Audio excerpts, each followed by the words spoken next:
દુનિયામાં એવો કઈ બાપ નથી દીકરીનું કોઈ દી બાપ એનો ખરાબ કરે હોય ને કોઈ બી જગ્યાએ સગાઈ ત્યારે 17 જણાને પૂછશે કે છોકરો દારૂ નથી પીતો ને, છોકરાને જમીન છે ને, છોકરો નોકરી કરે છે ને, છોકરો આડા રવાડા નથી ને, હું કામ પૂછે? તમારી ખુશી માટે પૂછે.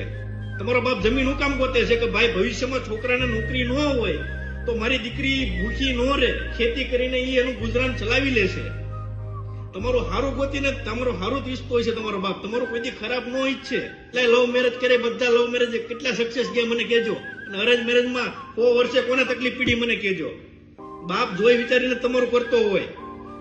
ઘરને, મા બાપને, ભાઈને, કુટુંબને બધાને તરછોડીને જો દીકરી ભાગતી હોય ને તો દીકરી ન કહેવાય. વિશ્વાસ કરીને તમને ભણાવે, ગણાવે, આગળ વધારે, અને છેલ્લે તમે આ કરો ને ત્યારે બાપનું જીવવું મરવું એક થઈ જાય.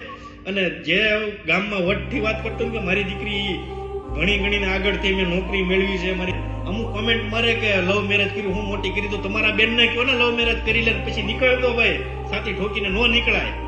એ તો જેના ઘરે બનાવ બન્યો હોય ને એને ખબર હોય કઈ રીતે નીકળવું. એટલે બધું કોમેન્ટમાં અને વિડીયોમાં સારું લાગે કે લવ મેરેજ કરવો કોઈ ગુનો નથી, પણ જેના ઘર ઉપર વીતે ને એને ખબર હોય કે કઈ મા બાપની જિંદગી અને એના ભાઈથી રોડે ચડવું ને એના ભાઈને વિચાર કરવો પડે.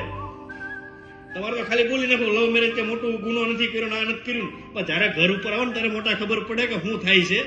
એના બાપને જ ખબર હોય કે એને કઈ રીતે જિંદગી કાઢવી.